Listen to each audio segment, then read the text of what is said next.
بسم اللہ الرحمن الرحیم۔ اقوال سلف، حصہ چہارم۔ شیخ طریقت حضرت مولانا محمد قمر الزمان صاحب الہ آبادی دامت برکات ملینا، صفحہ نمبر 374۔ شاعر اسلام علامہ اقبال علیہ الرحمہ۔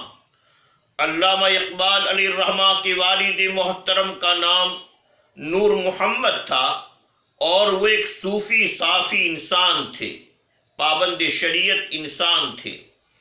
اس لیے انہوں نے ان کی تربیت بالکل مذہبی اور اخلاقی اصول پر کی۔ چنانچہ خود ڈاکٹر صاحب کا بیان ہے کہ جب میں سیالکوٹ میں پڑھتا تھا تو صبح اٹھ کر روزانہ قرآن پاک کی تلاوت کرتا تھا۔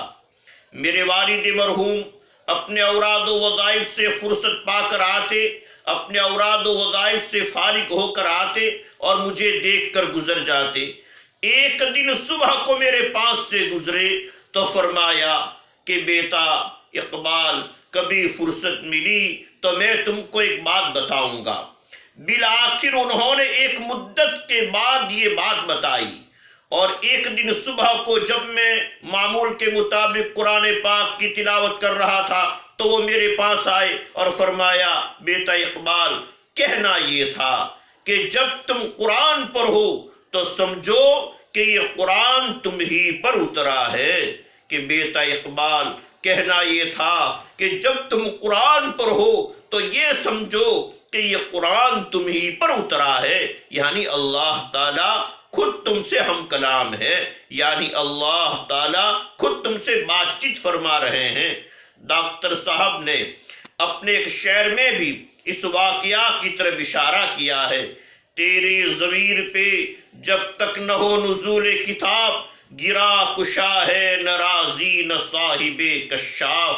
حضرت والا شیخ العالم علامہ مولانا شاہ محمد قمر الزمان صاحب دامت برکات ملینا آگے لکھتے ہیں صفحہ نمبر 380 پر کہ کسی صاحب نے علامہ اقبال علیہ الرحمہ کا یہ شعر مصلح الامت حضرت مولانا شاہ وسیع اللہ صاحب علیہ الرحمہ کو سنایا کہ تیرے ضمیر پہ جب تک نہ ہو نزول کتاب، گرا کشا ہے نہ رازی نہ صاحب کشاف۔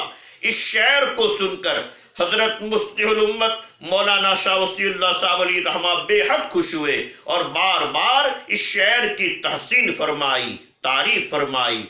نیز ایک صاحب نے حضرت مصلح الامت مولانا شاہ وسیع اللہ صاحب علیہ الرحمہ سے یہ بیان کیا کہ علامہ اقبال علیہ الرحمہ سے کسی نے دریافت کیا، کسی نے پوچھ لیا کہ حضرت حسین رضی اللہ تعالیٰ عنہ سے زیادہ کسی پر ظلم ہوا ہے؟ تو فرمایا کہ ہاں قرآن پر، تو فرمایا کہ ہاں قرآن پر۔ اس کو بھی بہت پسند فرمایا اور بار بار نقل فرمایا۔ ایک مرتبہ اکبر الہ آبادی اور علامہ اقبال علیہ الرحمہ کے اشعار کو سن کر یہ دعا فرمائی کہ اللہ تعالیٰ اقبال اور اکبر کی قبروں کو نور سے بھر دے۔ آخر میں حضرت والا شیخ العالم صفحہ نمبر 383 پر لکھتے ہیں اشعار دعائیہ۔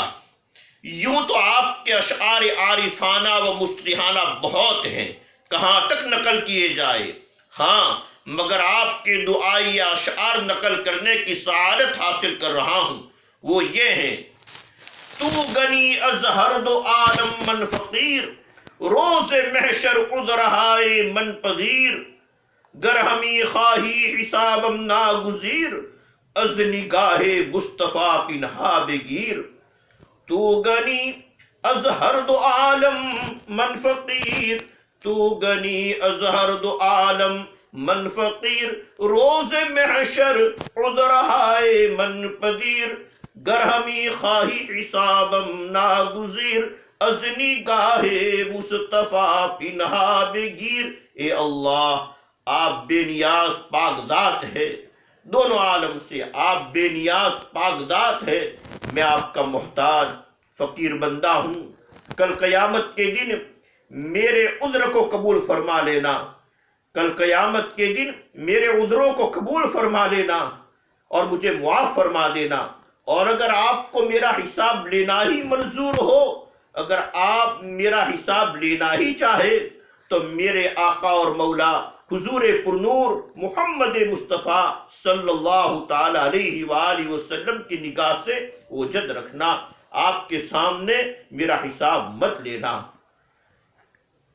اس کے متعلق حضرت والا آگے لکھتے ہیں، اس کے متعلق حضرت مولانا محمد الیاس صاحب علیہ الرحمہ نے فرمایا کہ اقبال کے ظاہری اعمال اگرچہ متقی لوگوں کے سے نہیں تھے، مگر وفات سے کچھ دن پہلے، مگر انتقال سے کچھ دن پہلے انہوں نے یہ رباعی کہی تھی۔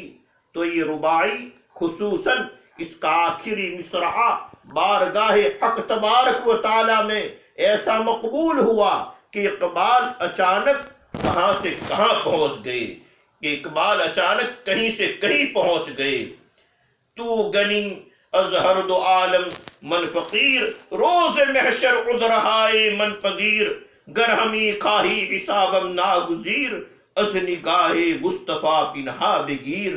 اللہ تبارک و تعالی قبول فرما لے اور ہمارے ساتھ بھی فضل کا، کرم کا اور رحمت کا معاملہ فرمائے۔